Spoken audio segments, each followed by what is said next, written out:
Hi, Mallika. Good to be with you. Welcome. Thanks for being here. Good to be here. You're doing very well with jet lag, having flown in from San Francisco. I'm faking it well. Faking it well. Faking it well. Well, I'm glad you could join us. So, Josh, your company makes eggs from mung beans. Yes. And you make cultivated chicken, cultivated meat. How do you make meat without killing an animal? That's the hard one. Tell us. Yeah, so to give you context, there are tens of billions of animals around the world that are slaughtered every day for us to eat meat.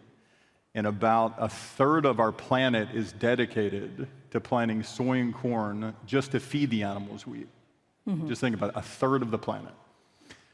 So our challenge is there a way to feed people meat, not plant-based, but actual chicken flesh, pork, beef, lamb, without all that land, without all the water, without all the slaughter? And we start with a cell. So we get a cell from an animal, and we can get that from a cell bank, we can get it from a biopsy of the animal, we can get it from an egg. It's important, obviously, in this region to think about the halal implications of it, of which we are. The second step is to feed the cell. So in the same way that a chicken or a cow would eat soy and corn, in the soy and corn, the amino acids and the vitamins and the minerals would allow muscle and fat to build on the bones of the animal. We feed our cells, and the term is called media. It's just feed. Okay. And then the third step is we put that cell line that is consuming the feed in a vessel, a stainless steel vessel that creates the conditions for the meat to grow. And after about a few weeks, we remove the raw chicken or beef from that vessel, and then we got meat. And that term is called cultivating meat instead of slaughtering meat. And we think ultimately it'll be the dominant way that we make meat in the future because it's safer, it's healthier, it's more sustainable, and particularly in a place like Qatar in this region. In Singapore, countries that are importing 90+% of their meat, you don't need to anymore. You can develop your own infrastructure, you can develop the innovation domestically, and use it to build a resilient food system and then export that technology to others. Tell us how this is better for the environment. I mean, it's widely accepted that a plant-based burger, for example, in the process of making that it emits, generates about 90% less greenhouse emissions. How is chicken that you cultivate better for the environment? Yeah, it's pretty similar. It really starts with just understanding how degrading the conventional process of producing animals is to the environment. So slaughtering animals and making meat is responsible for more carbon emissions than all the transportation sources combined, right? So when we think about solving issues like climate change, if we only focus on moving to a renewable or a less carbon-emitting infrastructure, and we forget about food, we're missing a big piece of the puzzle. So it's similar in that it uses 80% less land, water, carbon emissions in some studies.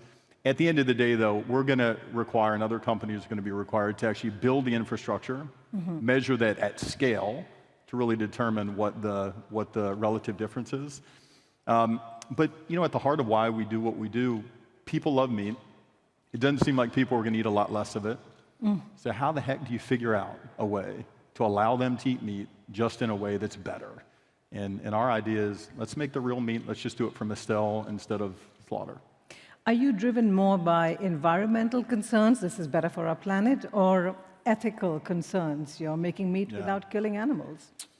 I'll talk about me first and then others. So for me, when I get up in the morning, the driving principle for me is why cause any harm if you don't need to? A lot of times as humans living on this planet, we have to cause a bit of harm to get on with our lives. Otherwise, we just wouldn't be here.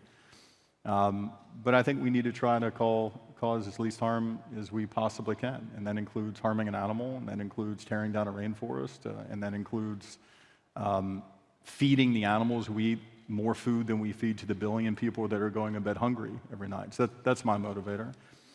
I would say the primary motivator, it seems, globally today is actually food security. Yeah.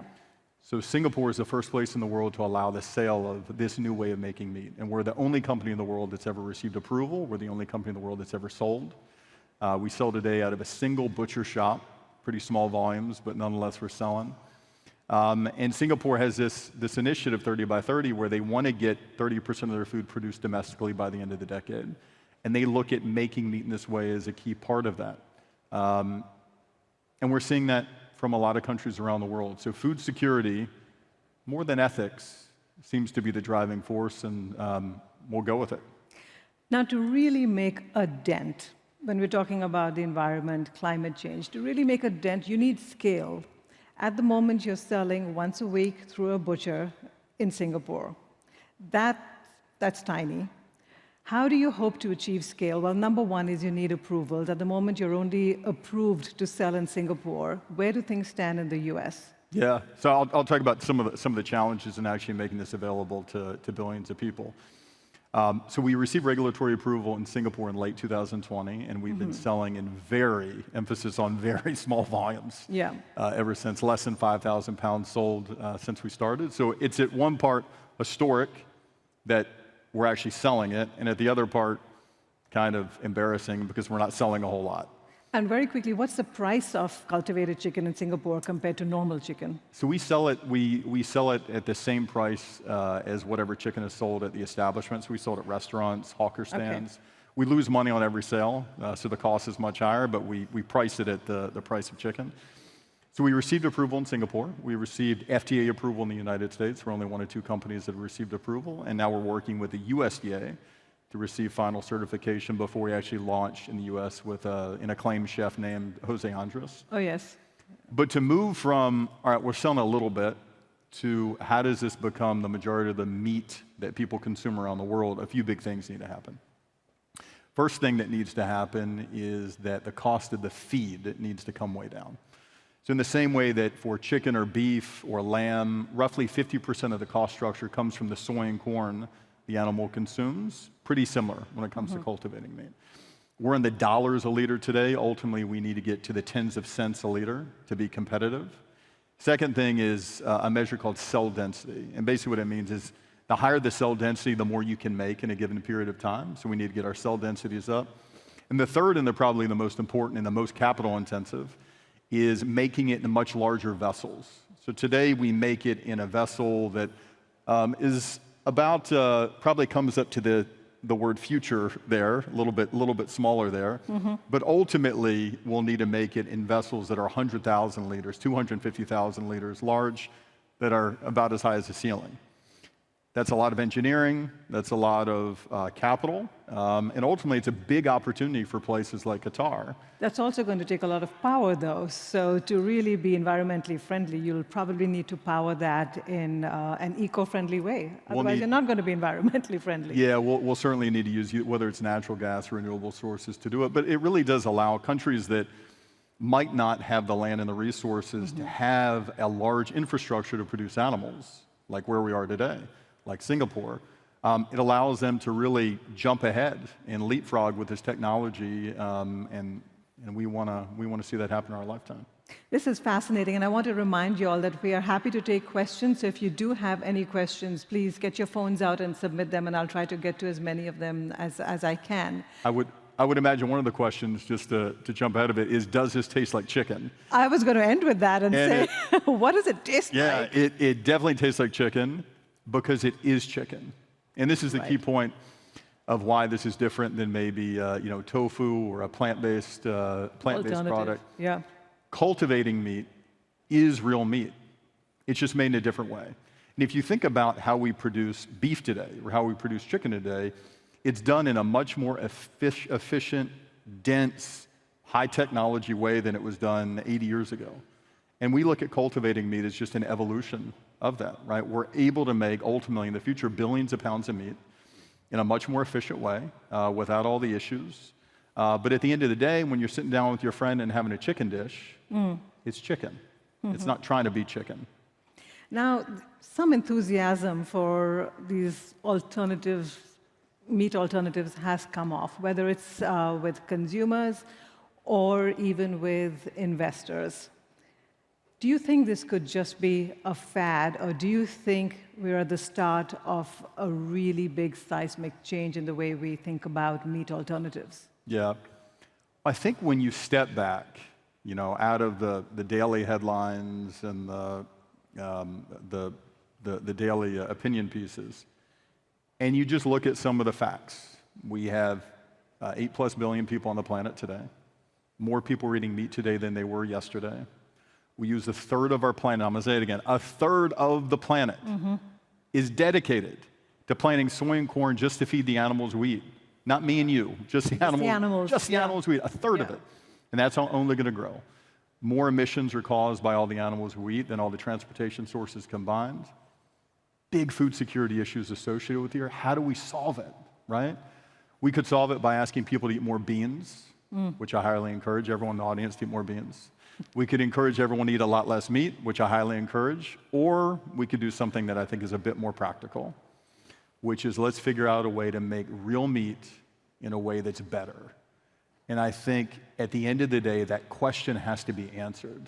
And whether it's by what we do today or by a new technology that ChatGPT 10 comes up with years from now, it just has to be solved. We can't ignore it. Food is central to who we are, what we do, how we live, and meat is at the heart of that. We got to solve it. This year, we're seeing rising food prices. We're seeing commodity prices remain high. Millions of people are going to be pushed further into food insecurity. Is there a role for your technology? Can your technology help solve the problem of food insecurity? So I would take two elements of food security. So one is food security as it relates to a place like Qatar, Singapore, importing well over 90% of its meat, and there's a role right now. Places like Qatar can build a new meat infrastructure to fulfill domestic demand and then export today. We don't need to wait for that. The second is food security as it relates to folks that are living under $3 a day, people that are dying of hunger, who are dying of malnutrition. That's a longer term process. Ultimately, we need the cost of chicken, beef, lamb, et cetera, made through cultivating to get significantly below the cost of conventional meat. Now, if we can do that, and that's a longer term objective, we think ultimately it can help people that might not be getting enough of high quality protein sources today. I was surprised to read that China is supporting cultivated meat, and its Ministry of Agriculture and Rural Affairs in January this year released a 5-year plan. For the first time, it included cultivated meat and future foods as part of its blueprint for food security. That really surprised me. Do you have your eyes on China now? For sure, yeah. We have a partnership with Alibaba, who's an investor, and a partnership ultimately to go to market with Alibaba in China once cultivated meat gets approved there.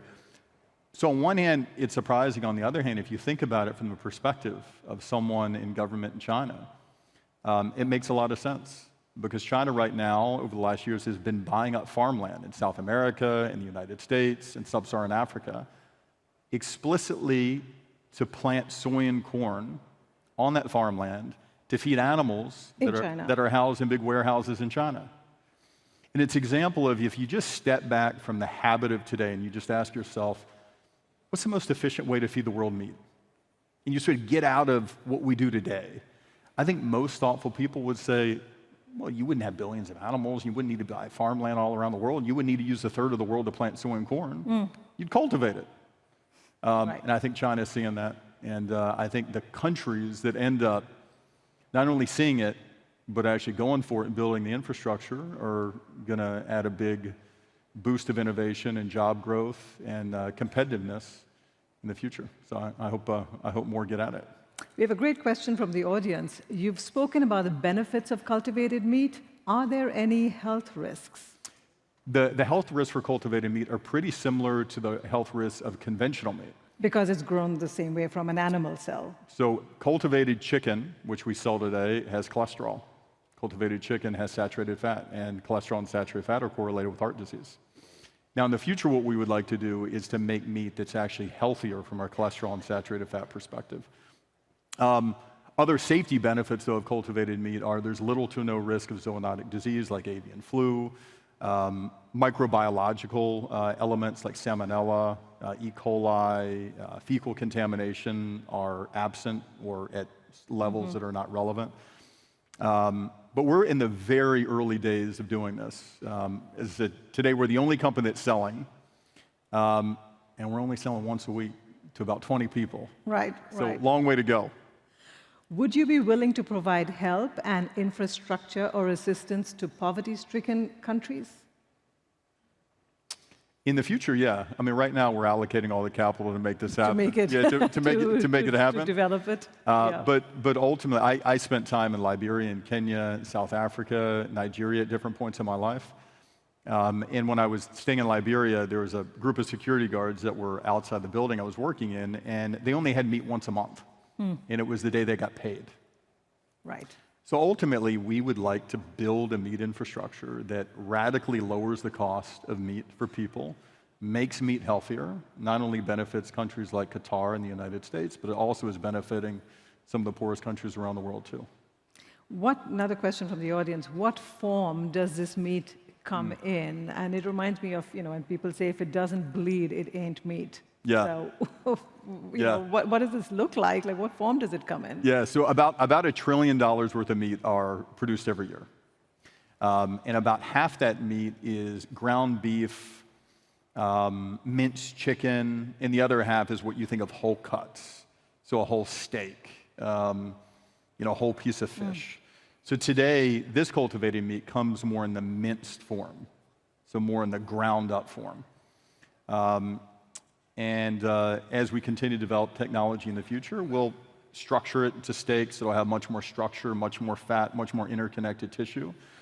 But the very first product that we sold in Singapore is about the simplest meat product you can make, a chicken nugget. So it didn't get any simpler than that. So we start with a chicken nugget. Now we move to a chicken strip. We're working on a chicken breast, and we'll keep advancing it.